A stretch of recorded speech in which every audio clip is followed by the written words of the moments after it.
Mi nombre es Sebastián Morales. Tengo 68 años y esa tarde, cuando saqué todo mi dinero del banco, mi nuera gritaba como una loca en el patio: «¿Qué hiciste, viejo?».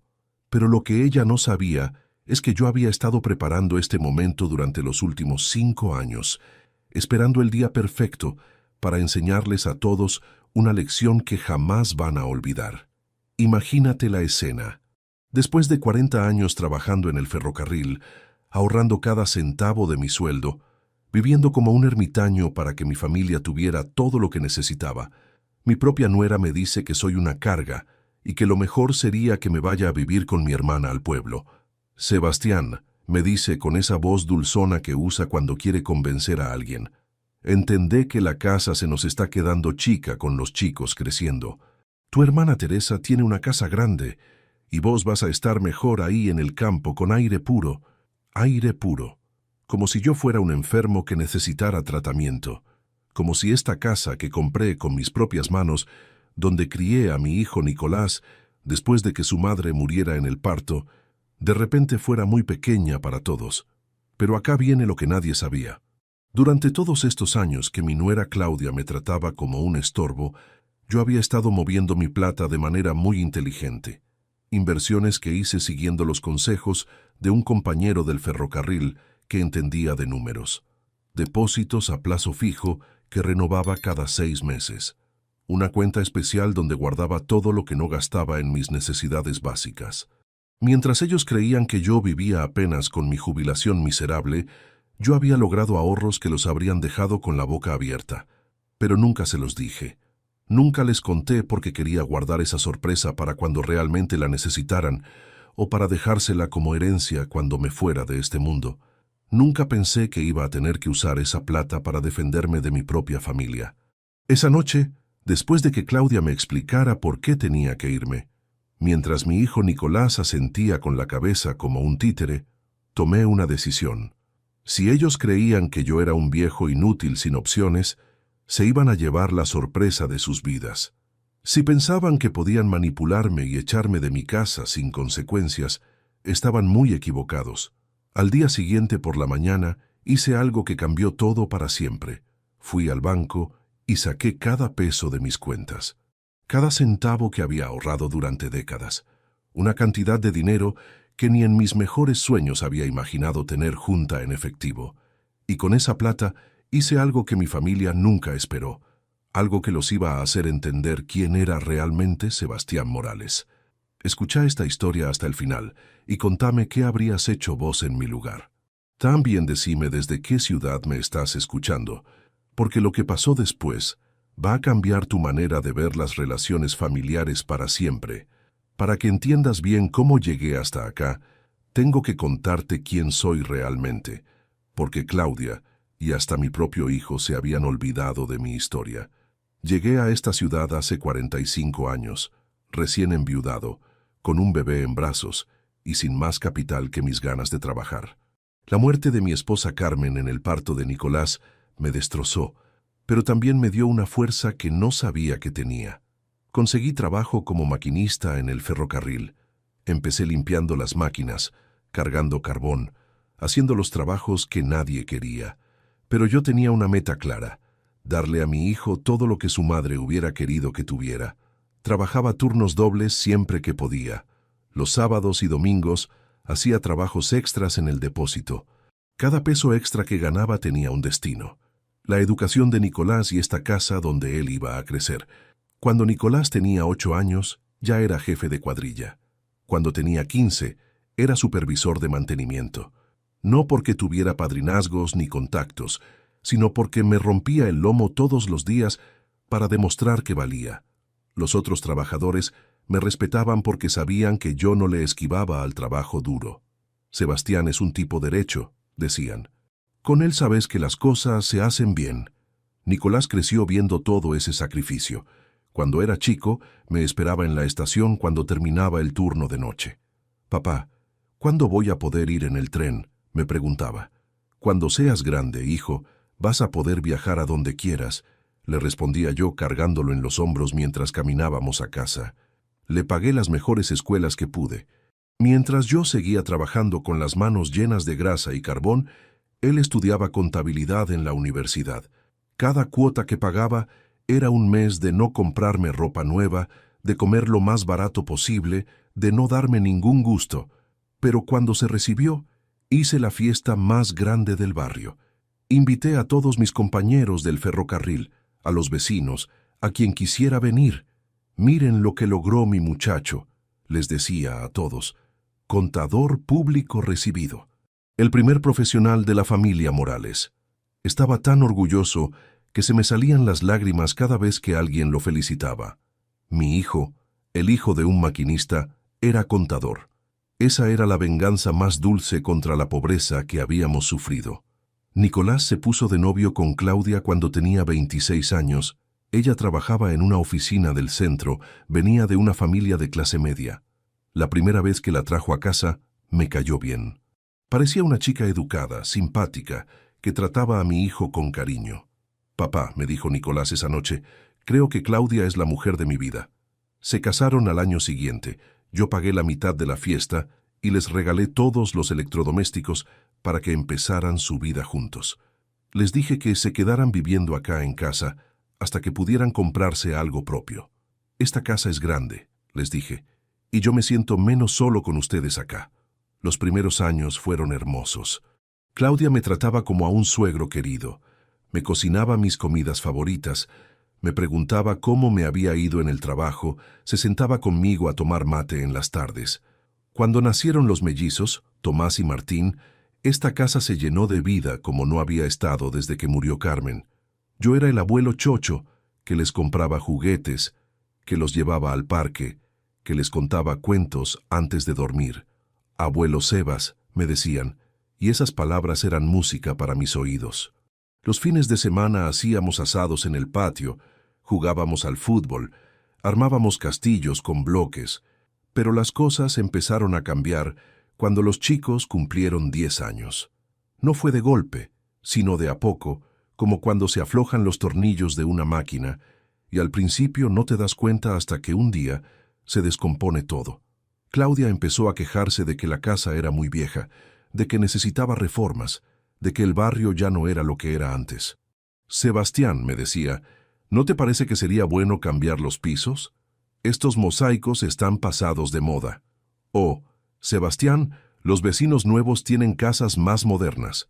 ¿No te da un poco de vergüenza cuando vienen visitas?» Vergüenza, de la casa que yo había comprado trabajando como una mula durante años. Nicolás, que antes me defendía cuando su mujer hacía esos comentarios, empezó a quedarse callado. Peor aún, empezó a apoyarla. «Papá, Claudia tiene razón, la casa necesita algunas mejoras». Pero cuando yo preguntaba quién iba a pagar esas mejoras, se hacían los distraídos. Después empezaron con el tema del espacio. «Los chicos están creciendo, Sebastián. Necesitan más lugar para estudiar. El baño se nos queda chico para 4 personas. Sería lindo tener un segundo baño».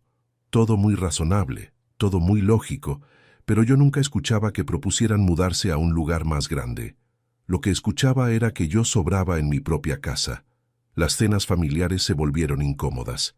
Claudia y Nicolás hablaban de sus proyectos, de los viajes que querían hacer, de las cosas que querían comprar, pero siempre con un tono que me excluía, como si yo fuera un mueble que escucha pero no opina.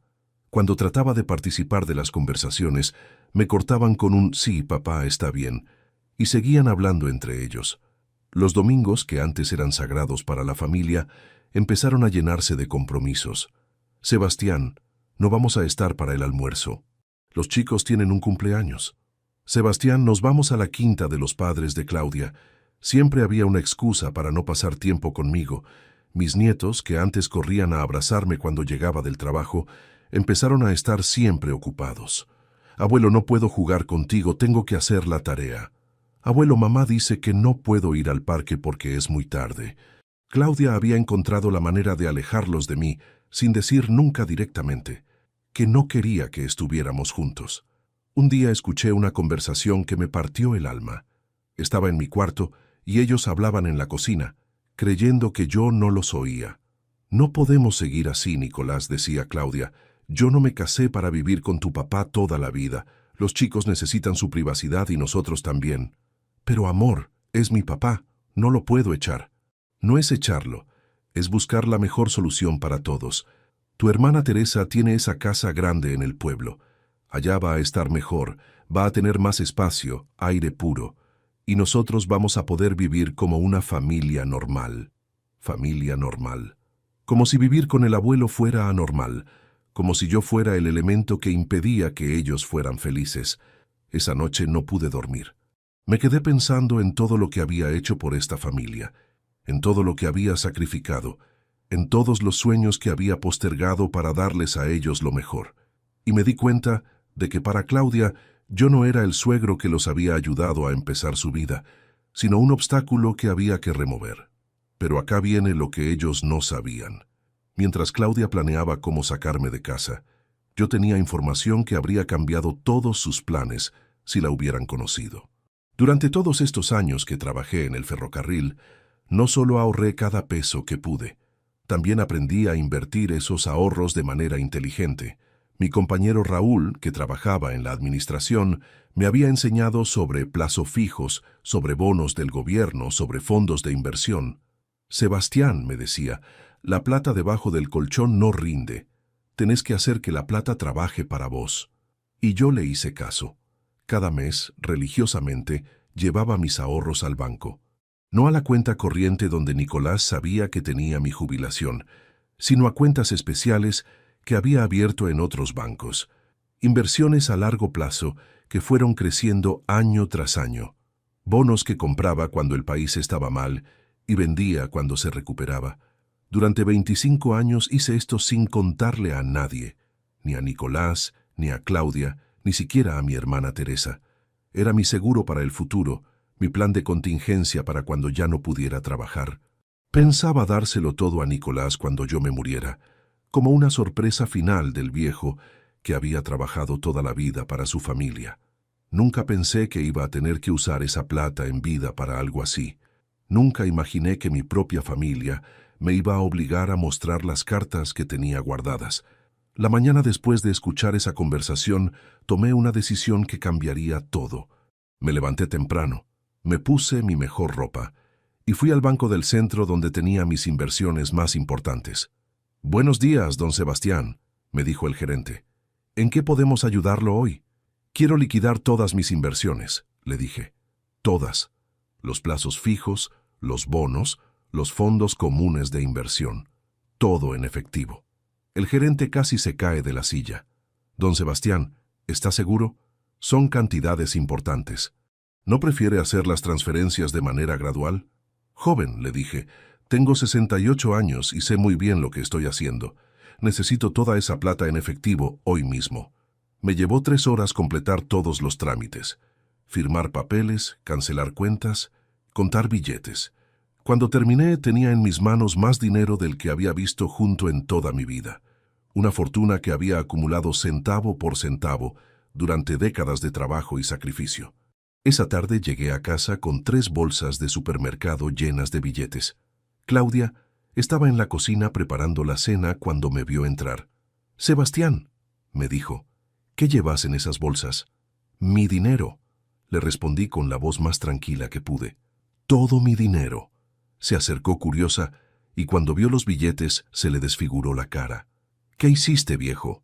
¿De dónde sacaste todo eso?», gritaba como una loca, despertando a todo el barrio. Nicolás vino corriendo desde el patio. Cuando vio las bolsas con plata, se quedó mudo. «Papá», me dijo finalmente, «explícame qué está pasando acá». «Lo que está pasando, hijo, es muy simple. Ustedes creen que yo soy un viejo pobre que vive de la caridad familiar, pero se equivocan. Esta plata es mía. La ahorré trabajando durante 25 años y ahora voy a hacer con ella lo que se me ocurra». Claudia empezó a hacer cálculos mentales, mirando los billetes como si fueran diamantes. «Sebastián, ¿cuánto hay ahí?» «Suficiente para comprarme una casa más grande que esta, Claudia. Suficiente para viajar por el mundo si se me antoja. Suficiente para vivir como un rey el resto de mi vida». Se hizo un silencio sepulcral en la cocina. Podía ver cómo funcionaban sus cabezas, repensando toda la estrategia que tenían para sacarme de casa. De repente, El viejo estorbo se había convertido en una oportunidad de oro.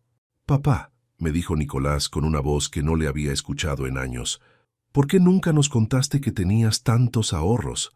Porque no era asunto suyo, hijo. Porque iba a ser la herencia que les iba a dejar cuando me muriera. Pero ahora las cosas cambiaron». Esa noche la casa se transformó.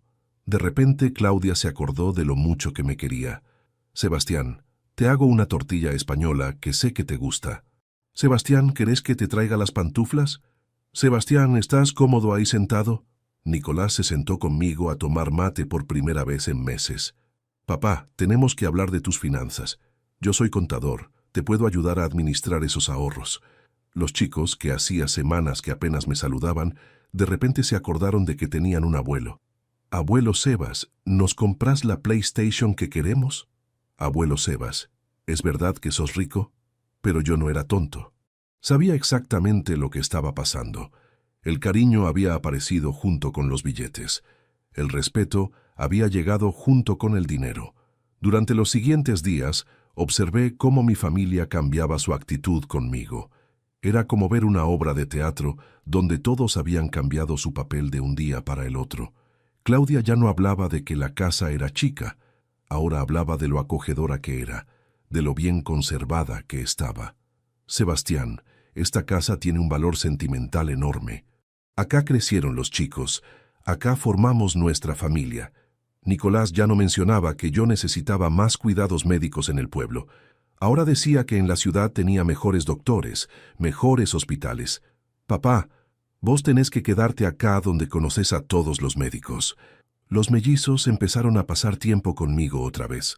Me preguntaban sobre mi trabajo en el ferrocarril, sobre cómo había ahorrado tanto dinero, sobre qué iba a hacer con toda esa plata. «Abuelo», me dijo Tomás un día, «sos el abuelo más genial del mundo». Pero la transformación más impresionante era la de Claudia. La mujer que una semana antes me trataba como un estorbo, ahora me trataba como a un rey. Me preparaba el desayuno todas las mañanas. Me planchaba la ropa. Me preguntaba si necesitaba algo del supermercado. «Sebastián», me dijo una tarde, «yo siempre te quise como a un padre.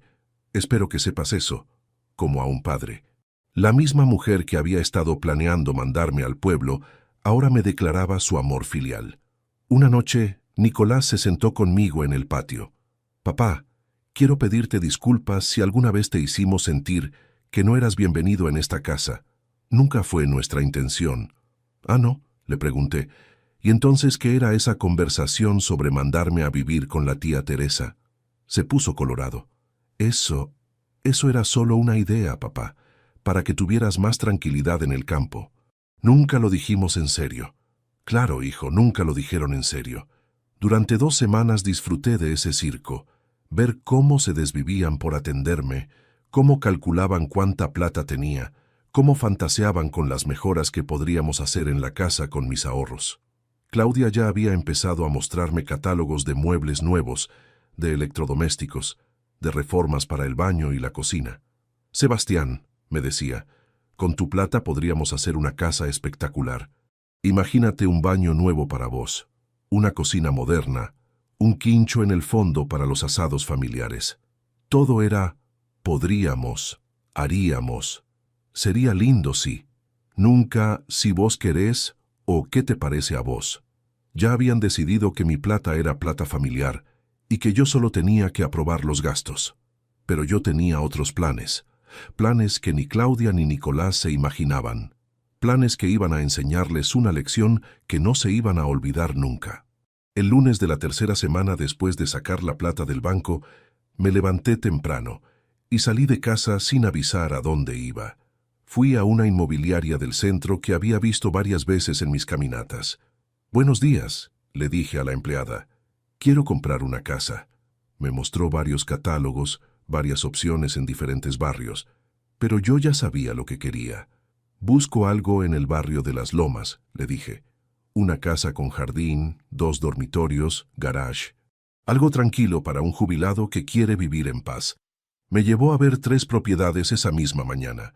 La tercera era perfecta, una casa pequeña pero cómoda, con un jardín hermoso lleno de rosales, una galería donde podía tomar mate mirando las plantas, un dormitorio principal espacioso y otro más chico para visitas.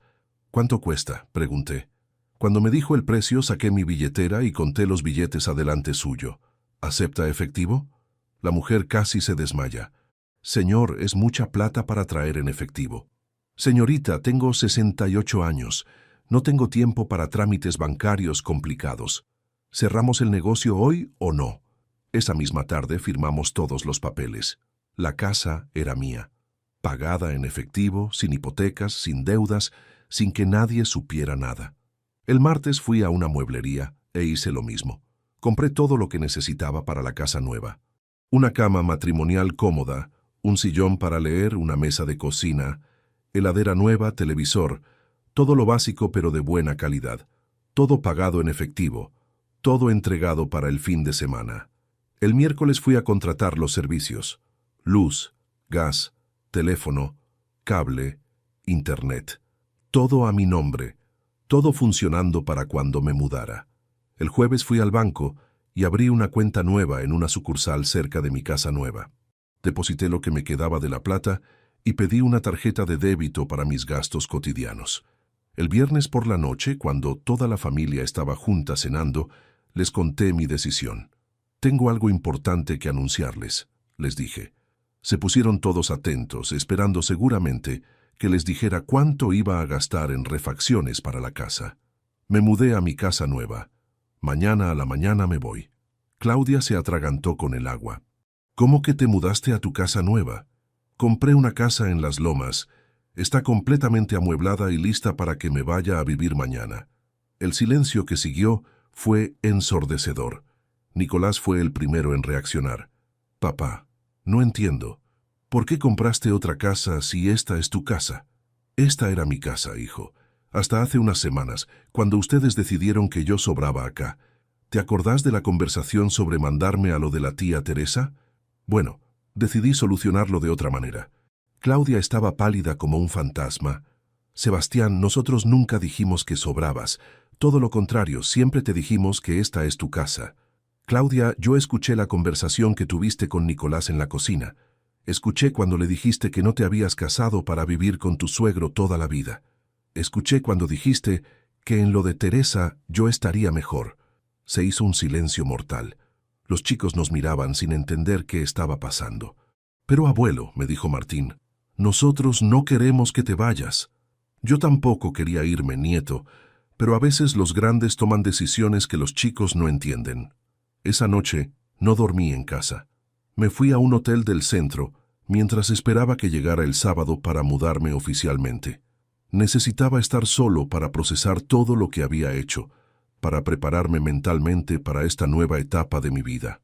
El sábado a las 8 de la mañana llegué a casa con un camión de mudanza, solo para buscar mis cosas personales: la ropa, las fotos de Carmen, algunos libros, los recuerdos que realmente me importaban. Todo lo demás se lo dejé a ellos. Nicolás salió a recibirme con la cara desencajada. «Papá, no podés hacer esto. Somos una familia».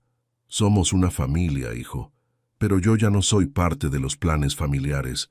Ustedes van a estar mejor sin el estorbo del abuelo, y yo voy a estar mejor en un lugar donde realmente me quieran». Claudia apareció en camisón, con los ojos hinchados de tanto llorar. «Sebastián, por favor, no hagas esto. Podemos conversar, podemos arreglar las cosas». «Ya no hay nada que arreglar, Claudia. Ustedes tomaron una decisión sobre mi vida sin consultarme. Ahora yo tomo una decisión sobre mi vida sin consultarlos a ustedes». Los mellizos se abrazaron a mis piernas llorando. «Abuelo, no te vayas. Prometemos portarnos bien». Ese fue el momento más difícil. Arrodillarme y abrazarlos, explicarles que yo los iba a seguir queriendo igual, que podían venir a visitarme cuando quisieran, que esto no era culpa de ellos. «Chicos», les dije, «el abuelo no se va porque ustedes se portaron mal. El abuelo se va porque a veces los grandes necesitan vivir en casas separadas para seguir queriéndose». Subí al camión con mis pocas pertenencias y me fui. En el espejo retrovisor vi a mi familia parada en la vereda, viendo cómo me alejaba de la casa donde había vivido 25 años. Los primeros días en la casa nueva fueron raros. El silencio era diferente. Los ruidos eran diferentes, hasta el aire olía diferente. Pero de a poco me fui acostumbrando. Descubrí el placer de tomar mate en el jardín sin que nadie me apurara, de ver la televisión a cualquier hora sin molestar a nadie, de cocinar lo que se me antojaba cuando tenía hambre. La primera semana, Nicolás me llamó todos los días. «Papá, ¿cómo estás? ¿Necesitas algo? ¿Querés que vayamos a visitarte?» «Estoy bien, hijo. Cuando quieran venir, avisen antes». La segunda semana, las llamadas se espaciaron. Claudia me mandaba mensajes preguntando cómo estaba, si me arrepentía de la decisión, si quería volver a casa. «No me arrepiento de nada», le respondía. «Y ya tengo casa». Al mes, mi vecino de al lado de la casa vieja me contó lo que estaba pasando allá. «Sebastián», me dijo cuando nos encontramos en el supermercado, «tu nuera está como loca. Anda preguntando a todos los vecinos si sabemos cuánta plata tenés, si creemos que vas a volver. ¿Y qué les decís? Que no sé nada, pero que te ves muy bien viviendo solo». Era verdad, me veía muy bien. Había empezado a salir a caminar todas las mañanas por el barrio. Conocí a don Carlos, un vecino de mi edad que también vivía solo y que se había convertido en mi compañero de caminatas y de charlas en el banco de la plaza. «¿Vos te arrepentís de haberte separado de tu familia?», me preguntó un día. «No me separé de mi familia, don Carlos. Mi familia se separó de mí. Yo solo tomé nota y actué en consecuencia. También empecé a hacer trabajo voluntario en un hogar de ancianos del barrio. 3 veces por semana iba a jugar a las cartas con los viejitos que no recibían visitas, a contarles historias del ferrocarril, a escuchar sus propias historias. «Don Sebastián», me dijo una de las enfermeras, «usted les cambió la vida a estos abuelos. Desde que viene acá están más animados, más contentos». Y era recíproco. Ellos también me habían cambiado la vida a mí. Me habían enseñado que se puede ser valioso y querido sin ser un banco andante, que se puede formar familia con gente que no comparte tu sangre, pero sí tus valores. A los 2 meses, Claudia apareció en mi casa nueva sin avisar.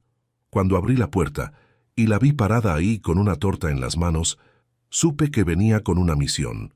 «Sebastián», me dijo, «vine a pedirte perdón y a invitarte a volver a casa». «Pasa», le dije, «pero no porque vaya a cambiar de opinión, sino porque quiero escuchar qué tenés para decir». Se sentó en mi sillón nuevo y miró alrededor de mi casa nueva. «Esto está muy lindo, Sebastián. Se ve que te acomodaste bien». «Sí, me acomodé muy bien. ¿Para qué viniste realmente?». Se le llenaron los ojos de lágrimas. «Vine a decirte que me equivoqué, que nunca debí hablar de mandarte a lo de Teresa, que sos parte de nuestra familia y que te extrañamos mucho». «¿Me extrañan a mí o extrañan mi plata?». «A vos, Sebastián. Te extrañamos a vos». «Claudia», le dije, «durante años me trataste como si fuera un peso para tu matrimonio. Durante años me hiciste sentir que sobraba en mi propia casa. ¿Y ahora pretendés que crea que me extrañás por mi persona?». «Es verdad», me dijo, «a veces no te traté como merecías. Pero yo era joven, era egoísta. Ahora entiendo todo lo que sacrificaste por nosotros. Ahora entendés por qué viste la plata, Claudia. Si yo hubiera sido realmente el viejo pobre que ustedes creían, en este momento estaría viviendo en lo de mi hermana, y ustedes estarían felices en su casa sin estorbos». Se quedó callada porque sabía que era verdad. «¿Qué querés de mí exactamente?», le pregunté. «Quiero que vuelvas a casa, quiero que seamos una familia otra vez. Los chicos te preguntan por vos todos los días. Los chicos pueden venir a visitarme acá cuando quieran. De hecho, me encantaría que vinieran seguido. Pero yo no voy a volver a esa casa. Ni siquiera si te prometemos que todo va a ser diferente. Claudia, ustedes ya tuvieron su oportunidad de que todo fuera diferente. La tuvieron durante años y eligieron hacerme la vida imposible. Ahora que saben que tengo plata, quieren portarse bien conmigo. Pero es demasiado tarde». Se fue llorando. Esa noche me llamó Nicolás, furioso. «Papá, ¿cómo pudiste tratar así a Claudia? Vino a casa destruida». «Hijo», le dije, «Claudia vino a mi casa a mentirme. Me dijo que me extrañaba cuando lo que extraña es la plata que creía que iba a poder gastar en refacciones. No es verdad, papá. Nosotros te queremos de verdad. Si me quisieran de verdad, nunca habrían planeado sacarme de casa. Si me quisieran de verdad, habrían incluido mis opiniones en las decisiones familiares. Si me quisieran de verdad, no habrían cambiado de actitud conmigo solo porque descubrieron que tengo plata. Al tercer mes de vivir solo, me pasó algo que cambió mi perspectiva sobre todo. Conocí a Elena en el hogar de ancianos. Era una señora de 65 años que visitaba a su madre internada ahí. Una mujer elegante, educada, con una sonrisa triste que me recordaba a la de Carmen. Empezamos a charlar mientras esperábamos en los pasillos del hogar. Ella me contaba sobre su madre con Alzheimer. Yo le contaba sobre los viejitos con los que jugaba a las cartas. «Es admirable lo que hace», me dijo un día. «No muchas personas dedican su tiempo libre a gente que no conocen». «Es que yo los conozco», le respondí. «Los conozco porque me parezco a ellos. Somos viejos que nuestras familias no siempre valoran como deberíamos ser valorados». Elena se rió. «Usted es muy joven para hablar así». «¿Joven? Tengo 68 años. 68 años no es nada. Mi madre tiene 85 y hasta el año pasado vivía sola y manejaba sus propios asuntos». Empezamos a encontrarnos no solo en el hogar, sino también en la plaza del barrio. Tomábamos café en un bar cerca de mi casa. Caminábamos por el parque, íbamos al cine los domingos. No era un romance adolescente, era algo mejor, una compañía madura, inteligente, sin presiones ni expectativas. Elena había enviudado hace 3 años. Sus hijos vivían en otras ciudades y la visitaban cuando podían, pero sin agobiarla, sin hacerla sentir una carga. «Mis hijos me quieren», me dijo un día, «pero también entienden que tengo derecho a vivir mi propia vida». «¿Cómo lograste eso?», le pregunté, poniéndoles límites desde que eran jóvenes, enseñándoles que el respeto no es algo que se negocia, ni siquiera en familia. 6 meses después de mudarme, Elena y yo decidimos casarnos, una ceremonia sencilla, con los amigos del barrio, con algunos compañeros del hogar de ancianos, con don Carlos como testigo. Nicolás y su familia no estuvieron presentes, no porque no los hubiera invitado, sino porque cuando les conté sobre Elena, Claudia me dijo: «Sebastián, ¿no te parece demasiado pronto para casarte otra vez?», como si mi vida sentimental fuera asunto suyo, como si tuviera que pedirle permiso para ser feliz. Elena se mudó a mi casa, y por primera vez en décadas me desperté todos los días con ganas de vivir. Teníamos proyectos juntos, viajes que queríamos hacer, libros que queríamos leer, lugares que queríamos conocer. No vivíamos pensando en que éramos una carga para nadie, sino disfrutando de ser una compañía el uno para el otro. Empezamos a hacer cosas que yo nunca había hecho en mi vida anterior. Nos anotamos en clases de baile los martes por la noche en el club del barrio. Elena elegía películas que yo nunca habría visto solo.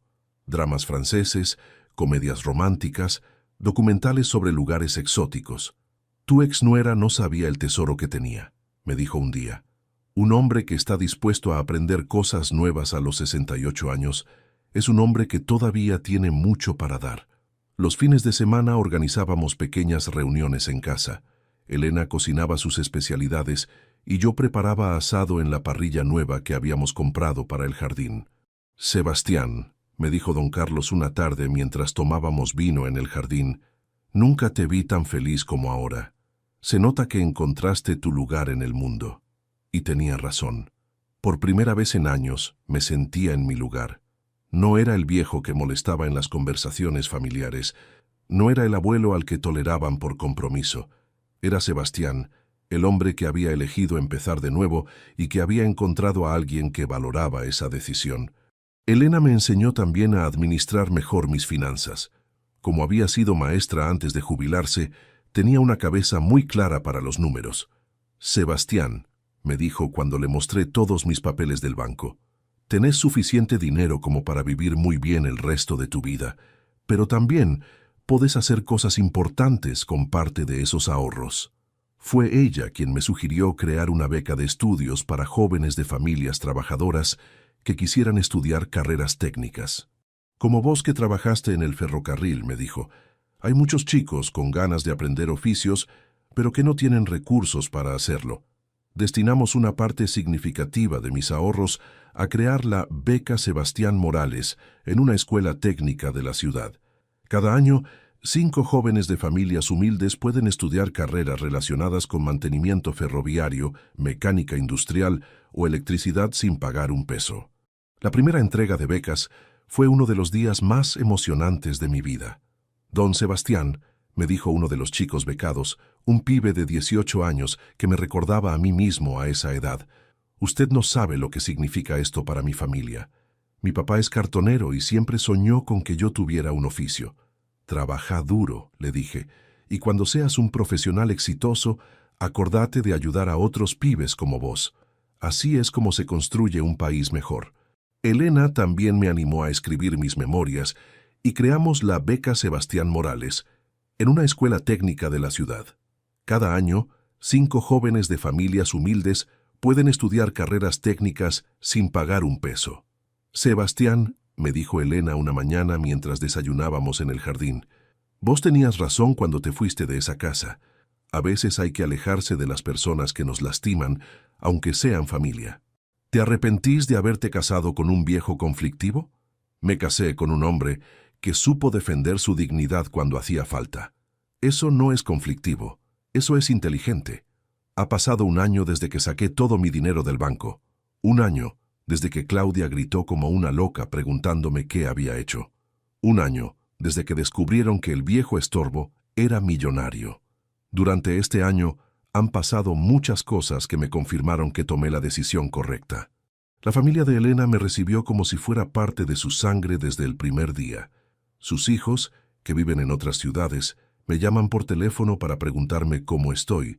Me mandan fotos de sus propios hijos. Me incluyen en las decisiones familiares importantes. Sebastián, me dijo el hijo mayor de Elena cuando vino a conocerme, mi mamá está más feliz que nunca desde que se casó con usted. Gracias por cuidarla tan bien. Esas palabras me llegaron al alma porque entendí la diferencia entre una familia que valora a sus miembros y una familia que los tolera por obligación. Los hijos de Elena me tratan como a un padre porque ven cómo hago feliz a su madre, no porque esperen algún beneficio económico de mí.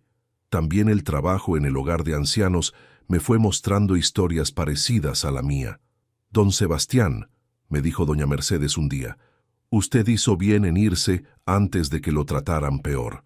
Yo esperé demasiado y ahora estoy acá porque mi propia familia me echó de la casa que les regalé. Estas historias me hicieron valorar aún más mi decisión de haber puesto límites a tiempo. Entendí que no era el único que había vivido situaciones así, pero sí era uno de los pocos que había tenido los recursos y el coraje para cambiar su destino. El año pasado, cuando cumplí los 69, decidí hacer algo que Elena me había sugerido: organizar una reunión familiar con los términos claros desde el principio. Invité a Nicolás, Claudia y los mellizos a almorzar en casa, pero con condiciones específicas. Pueden venir, les dije por teléfono, pero quiero que sepan que esto no significa que voy a volver a casa, ni que voy a cambiar las decisiones que tomé sobre mi dinero. Es solo para que los chicos vean al abuelo y conozcan mejor a Elena. Vinieron. Fue una tarde extraña, pero necesaria. Los mellizos estaban más grandes, más maduros, y se notaba que habían procesado mejor toda la situación familiar. Tomás me dijo, abuelo, entendemos por qué te fuiste. Mamá y papá a veces dicen cosas que no están bien. Martín agregó, nos gusta que seas feliz con la abuela Elena. Ella nos trata muy bien y se nota que te quiere de verdad. Nicolás se veía avergonzado durante toda la visita. Elena fue amable pero firme con él. Le preparó una comida excelente, le mostró la casa, le contó sobre nuestros proyectos juntos, pero sin caer en la familiaridad forzada. Claudia, en cambio, no podía disimular su incomodidad. Se notaba que le costaba aceptar que yo estuviera bien sin ellos, que hubiera construido una nueva vida sin necesidad de su aprobación o su compañía. Cada vez que Elena mencionaba algún viaje que habíamos hecho o algún plan que teníamos, Claudia cambiaba de tema. Al final de la tarde, cuando se estaban yendo, Nicolás me pidió hablar a solas. Papá, me dijo, quiero que sepas que entiendo por qué tomaste las decisiones que tomaste. No estoy de acuerdo con todo, pero entiendo. ¿Qué es lo que no entendés, hijo? No entiendo por qué no pudiste perdonarnos y darnos otra oportunidad de hacer las cosas bien. Nicolás, le dije, durante años ustedes tuvieron todas las oportunidades del mundo de tratarme bien. Durante años yo esperé que me incluyeran en sus planes, que me respetaran en mi propia casa, que me trataran como al padre y abuelo que siempre fui. No fue una equivocación puntual lo que ustedes cometieron, fue una actitud sostenida durante mucho tiempo. Pero ahora es diferente, papá. Ahora valoramos todo lo que hiciste por nosotros. Ahora valoran porque saben que tengo plata, hijo. Y eso no es valorar, eso es calcular. Se fue sin despedirse. Claudia tampoco se despidió. Los chicos sí me dieron un abrazo largo y me prometieron que iban a venir a visitarme más seguido. Esa noche, Elena y yo hablamos sobre la visita mientras tomábamos té en el jardín. «¿Cómo te sentiste?», me preguntó. «Bien», le dije. Confirmé que había tomado la decisión correcta. Durante toda la tarde sentí que estaban actuando, representando el papel de la familia arrepentida, pero sin convicción real. «Los chicos no», me dijo Elena. «Los chicos fueron genuinos». «Sí, los chicos sí. Ellos son las únicas víctimas inocentes en toda esta historia». Hace 3 meses recibí una noticia que me removió muchas emociones. Nicolás se separó de Claudia. Me lo contó por teléfono con una voz quebrada que no le había escuchado desde que era adolescente. «Papá», me dijo, «Claudia me pidió el divorcio. Dice que no puede seguir casada con alguien que perdió la herencia familiar por orgullo. ¿Y vos qué pensás, hijo?» «Pienso que ella tenía razón en algunas cosas, pero que se equivocó en la manera de manejar la situación. Pienso que yo también me equivoqué en muchas cosas». «¿En qué te equivocaste?» «En no defenderte cuando había que defenderte. En dejar que Claudia tomara decisiones sobre tu vida sin consultarte. En creer que vos ibas a aguantar cualquier cosa por ser familia». Por primera vez en mucho tiempo, escuché en la voz de Nicolás algo parecido a una disculpa sincera. No era el arrepentimiento interesado de quien quiere recuperar una herencia, sino la reflexión dolorosa de quien se da cuenta de que perdió algo valioso por no cuidarlo. «¿Y los chicos?», le pregunté. «Van a vivir conmigo una semana y con Claudia otra semana». Fue lo que acordamos. Claudia se va a mudar a la casa de sus padres y yo me voy a quedar en el departamento que alquilamos. ¿Necesitas ayuda económica para mantener a los chicos? «No, papá. Puedo manejarlo solo. Además, sé que vos ya armaste el tema de la educación para ellos, y eso me tranquiliza mucho». Esa conversación marcó un pequeño cambio en nuestra relación. Nicolás empezó a llamarme más seguido, no para pedirme cosas o para invitarme a volver, sino para conversar. Me contaba cómo estaba manejando la separación, cómo estaban los chicos con el divorcio, qué planes tenía para el futuro.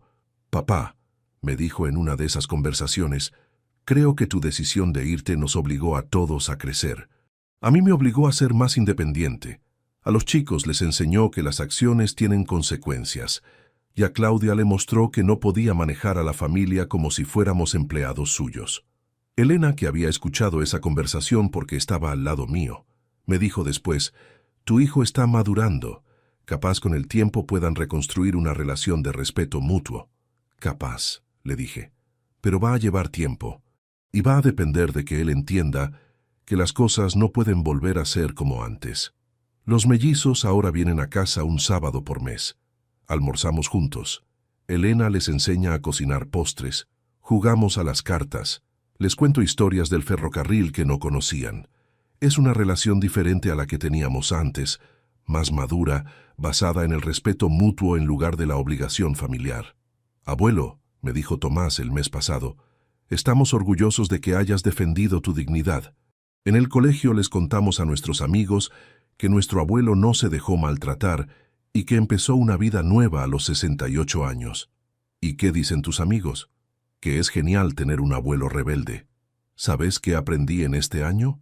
Que la familia de sangre no siempre es la familia del corazón, que se puede empezar de nuevo a cualquier edad si se tiene la valentía de hacerlo, que el dinero no compra el cariño, pero sí puede darte la libertad de alejarte de quienes no te valoran.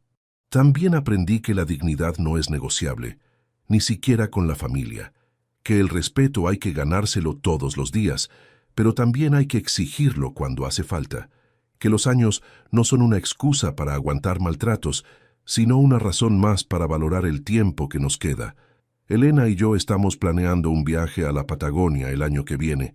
Queremos conocer los glaciares, navegar por los lagos, ver las ballenas en Puerto Madryn.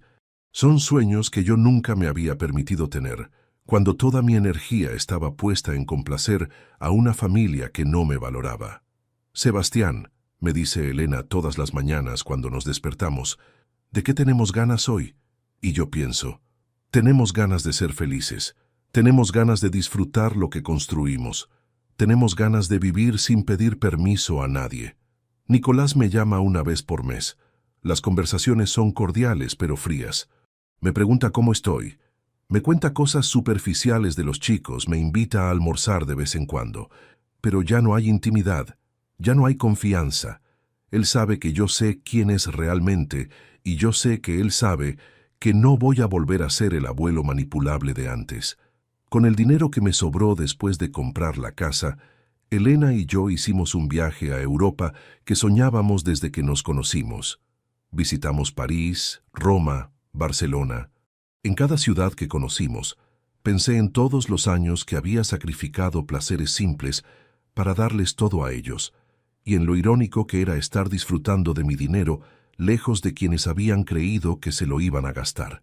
También empezamos a ayudar económicamente al hogar de ancianos donde hago voluntariado.